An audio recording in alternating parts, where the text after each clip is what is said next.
सोचा है कि हमारी हड्डियों के अंदर हर पल एक बहुत ही बिजी फैक्ट्री चल रही है?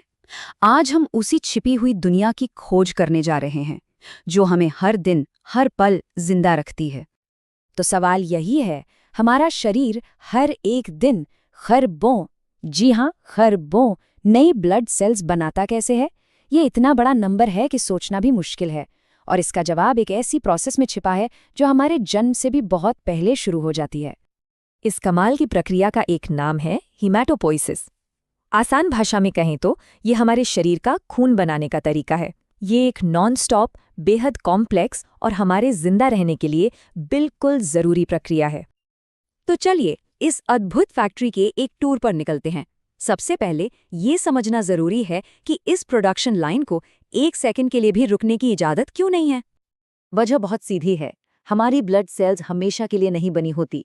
चाहे वो ऑक्सीजन ले जाने वाली रेड ब्लड सेल्स हों, इन्फेक्शन से लड़ने वाली वाइट ब्लड सेल्स या फिर खून को बहने से रोकने वाले प्लेटलेट्स, इन सब की एक उम्र होती है।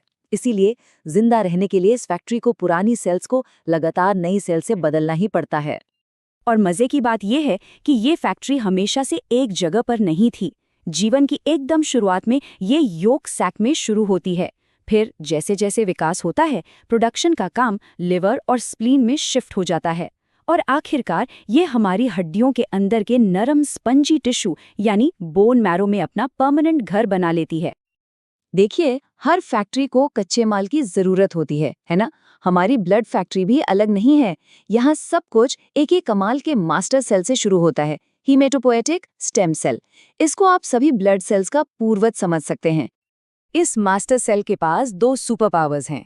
पहली है डिफरेंशिएशन, मतलब ये किसी भी तरह की ब्लड सेल में बदल सकती है जिसकी भी शरीर को जरूरत हो।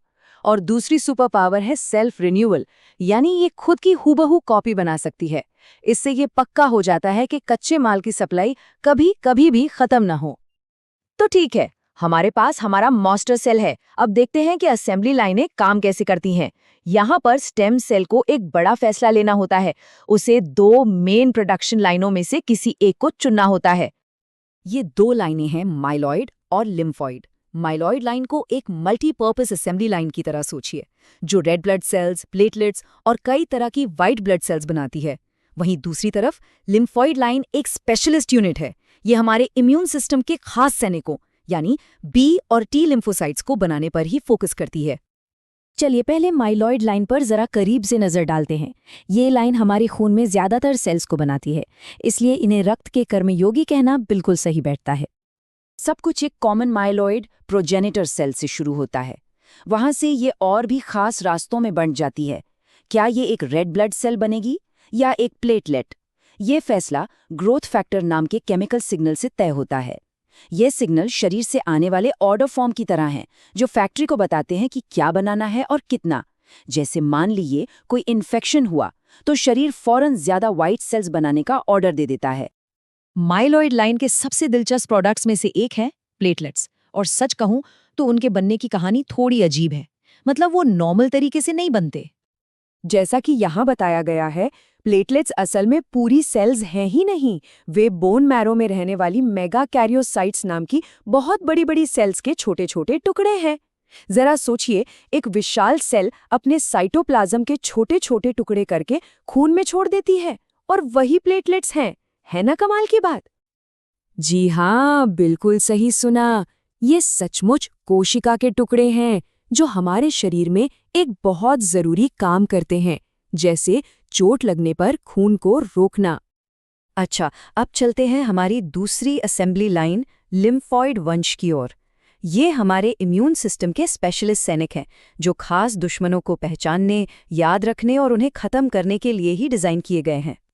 लिम्फॉइड लाइन दो मुख्य तरह के सैनिक बनाती है, टी सेल्स और बी सेल्स। यहाँ हम देख सकते हैं कि उनके ट्रेनिंग ग्राउंड्स और मिशन दोनों अलग अलग हैं। टी सेल्स मैच्योर होने के लिए थाइमस ग्लैंड जाती हैं और सालों तक गश्त कर सकती हैं, जबकि बी सेल्स बोन मैरो में ही रहती हैं और एंटीबॉडी बनाने वाली स्पेशलिस्ट फैक्ट्रियों में बदल जाती हैं। तो हमारी फैक्ट्री का टूर लगभग पूरा हो गया है। आइए एक पल के लिए रुकते हैं और इस अविश्वसनीय प्रक्रिया से बने इन शानदार फाइनल प्रोडक्ट्स को देखते हैं। ये समरी टेबल सब कुछ एक साथ ले आती है। माइलॉइड लाइन से हमें मिलते हैं ऑक्सीजन ले जाने वाले इरिथ्रोसाइट्स और संक्रमण से लड़ने वाले न्यूट्रोफिल। और लिम्फॉइड लाइन से आते हैं खास इम्यून रिस्पॉन्स संभालने वाले बी और टी लिम्फोसाइट्स। हर एक का अपना जरूरी रोल है और वे सब एक टीम की तरह काम करते हैं। लेकिन ये टूर ये बताए बिना अधूरा है कि जब चीजें गलत हो जाती हैं तो क्या होता है। इस फैक्ट्री को बहुत ही ज्यादा सटीकता के साथ काम करना पड़ता है। यहाँ बैलेंस यानी संतुलन ही सब कुछ है। यहाँ हम देखते हैं कि संतुलन का मतलब क्या है। जब प्रोडक्शन शरीर की ज़रूरतों के हिसाब से होता है तो हम स्वस्थ होते हैं, लेकिन जब ये बैलेंस बिगड़ जाता है, जैसे बहुत कम रेड ब्लड सेल्स से अनीमिया हो जाता है और वाइट ब्लड सेल्स का बेहिसाब प्रोडक्शन ल्यूकीमिया जैसी बीमारियों की वजह बन सकता है, इससे पता चलता है कि ये प्रक्रिया कितनी नाजुक और ज़रूरी है। इस प्रोसेस की लगातार चलने वाली मांग को समझने के लिए जरा इस नंबर के बारे में सोचिए। एक औसत प्लेटलेट सिर्फ 7 से 10 दिनों तक ही जिंदा रहता है। इसका मतलब है कि हमारी फैक्ट्री को हर हफ्ते अरबों नए प्लेटलेट्स बनाने पड़ते हैं, सिर्फ नॉर्मल स्थिति बनाए रखने के लिए। तो ये सब कंट्रोल कैसे होता है? इसका जवाब हिमैटोपोएटिक ग्रोथ फैक्टर्स नाम के सिग्नलिंग मॉलिक्यूल्स के एक कॉम्प्लेक्स नेटवर्क में है। इनको आप हमारी फैक्ट्री के मैनेजर्स और सुपरवाइजर्स समझ सकते हैं, जो ये पक्का करते हैं कि हर समय सही तरह की और सही मात्रा में सेल्स बनाई जाएं। तो आज के इस विश्लेषण से क्या बातें याद रखनी है? सबसे पहले, हेमाटोपोइसिस खून की सेल्स का लगातार चलने वाला प्रोडक्शन है। ये सब एक ही मास्टर स्टेम सेल से शुरू होता है, जो फिर 2 मुख्य लाइनों माइलॉइड और लिम्फॉइड में बंट जाता है। हर सेल एक खास काम के लिए बनी है और अच्छी सेहत के लिए इस पूरे प्रोडक्शन में एक परफेक्ट बैलेंस बनाए रखना बेहद ज़रूरी है। और आखिर में बस ये सोचिए, ये पूरी तरह से ऑटोमेटिक फैक्ट्री हमारे शरीर के अंदर हर सेकंड बिना हमारे सोचे समझे काम कर रही है। यह हमें उन अद्भुत और जटिल संकेतों के बारे में सोचने पर मजबूर करता है, जो इस पूरे अविश्वसनीय ऑर्केस्ट्रा को चुपचाप पर्दे के पीछे से डायरेक्ट कर रहे हैं।